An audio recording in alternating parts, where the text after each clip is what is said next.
Hi guys, welcome to Kavya Reddy official. మేము తిరుపతికి వెళ్ళామన్నమాట డిసెంబర్ 31 నాడు. అదే రోజు మాకు దర్శనం ఉంది. వైకుంఠ ఏకాదశి రోజు మాకు లక్కీ డ్రా వచ్చిందన్నమాట.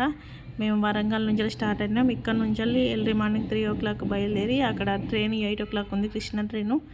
అక్కడ నుండి బయలుదేరిపోయి తిరుపతిలో దిగే వరకు 10-10:30 అయిపోయింది. కొండపైకి వచ్చేసి శ్రీవారి నిలయం ఏదో సంథింగ్ కొత్తగా కట్టారు, అందులో ఉన్నామన్నమాట. మేము ఉండి ఆ రోజు ఇక ఫ్రెష్ అప్ అయిపోయి డైరెక్ట్ దర్శనానికి వెళ్ళిపోయినాం. 1-2 అయిపోయింది. కొంచెం లేట్ అయినా పర్లేదు, పంపించారు. దర్శనం చాలా బాగా అంటే చాలా బాగా జరిగింది. అక్కడ అద్భుతం, అబ్బా ఏమన్నా అద్భుతమా! వైకుంఠ ఏకాదశి రోజు అట్లా అక్కడ రావడం, నేను 7 శనివారాలు పూర్తి చేసుకొని వెళ్ళడం నాకు చాలా హ్యాపీ అనిపించింది. తెల్లారితే ఇక జనవరి 1 కదా, అదొక సంతోషం అన్నమాట. కానీ కొంచెం మూడ్ అప్సెట్ అయిపోయింది అన్నమాట. నేను మార్నింగ్ దర్శనం అయిపోయి వచ్చినాక వెంటనే లైన్ కట్టేసింది అంటే రూమ్ కోసం. అన్నీ తిరిగేసి వద్దాం, రూమ్ తీసుకున్నాం. చిన్న బాబు ఉన్నాడు కదా, కొంచెం చలి ఉంటుందని రూమ్ కడితే రూమ్ వచ్చింది.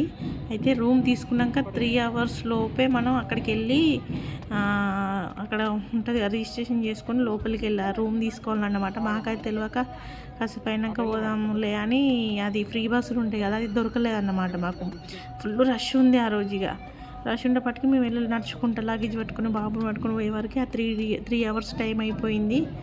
అయిపోయినాక రూమ్ లేదు, మీది మీ ఆన్లైన్లో మీ నేమ్ చూస్తలేదు, రూమ్ లేదన్నాక ఆ రోజు చాలా అంటే చాలా అప్సెట్ అయిపోయినా, చాలా బాధ అనిపించింది. పర్లే ఏం చేద్దాం, మనకు లేదు అని సైలెంట్గా ఉండి మళ్ళీ అక్కడికి వచ్చేవరకు ఆ లాకర్లు కూడా అయిపోయినాయి. లాకర్లు అయిపోయిన తర్వాత ఇక బయటనే లగేజ్ అంతా పెట్టుకొని మళ్ళీ రెడీ అయిపోయి పిండి దీపాలు పెడతాను అనుకున్నా కదా, పెట్టుదాం బా అన్నాక పిండి దీపాలు తీసుకొని పోయి అక్కడ రెడీ చేసుకొని అక్కడ స్తంభం కాడ పెట్టేసిన అనమాట. కాసేపు మూడ్ అప్సెట్ అయినా ఇక పిండి దీపాలు పెట్టినాక మళ్ళీ హ్యాపీ అనిపించింది. చూడండి ఎంత రష్ ఉందో. కానీ ఆ టెన్షన్ అంతా పోయి నేను ఈ అలంకరణ చూసిన తర్వాత వావ్, ఈ జన్మకి ఇది చాలు అనిపించింది. అంత అలంకరణ చేసారు, కంకులతోని, ఫ్రూట్స్తోని, కళ్యామాకుతోని, ఆఖరికైతే కళ్యామాకుతో కూడా చేసారు. చూడండి అమ్మవారు ఎంత బాగుందో, మస్తు అనిపించింది నాకైతే. ఈ జన్మకి చాలు అనిపించింది, అంత అద్భుతంగా ఉంది. చాలా అంటే చాలా బాగా నచ్చింది. ఆ పువ్వులు, అలంకరణ ఎంత బాగుందో, అబ్బబ్బా మస్తు అనిపించింది నాకు.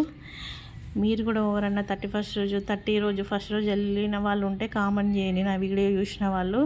చూడండి ఎంత బాగుందో, చెరుకుతోని, బనానాతోని, ఫ్లవర్స్తోని, కళ్యామాకు, కొత్తిమీర, ప్రతి ఒక్కటి ఏమేమి ఐటమ్ ఉంటాయో, ఫ్రూట్స్, వెజిటేబుల్స్ ఏమేమి ఉంటాయో అన్నిటితో అలంకరణ చేసిరు.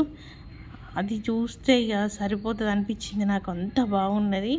నాకైతే మస్తు నచ్చింది. అక్కడ ఉన్న వాళ్ళని అడిగిన, నాకు ఒక కంకి ఇస్తారా అని అడిగితే దానికి స్ప్రే చేస్తారంట, అది 1 week ఆగాలంట, దాన్ని ఏం తినద్దు అని చెప్పారు.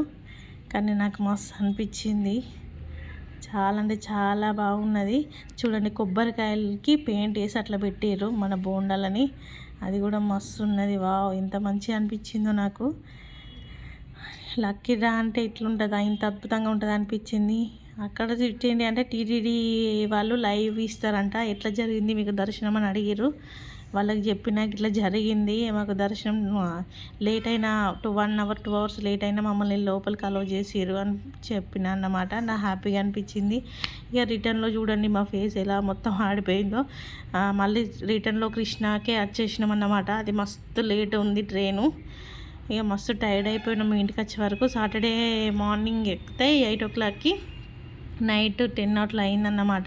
ఇక మళ్ళీ సాటర్డే రోజు 7 శనివారాలు పూర్తయి వడ్డీ ఉంది కాబట్టి వడ్డీ వేసుకొని నాకు తోచినంత ఒక 10-11 మందిని పిలిచి భోజనాలు పెట్టినన్నమాట. ప్లీజ్ నా ఛానల్ని సబ్స్క్రైబ్ చేయండి. Thank you for watching.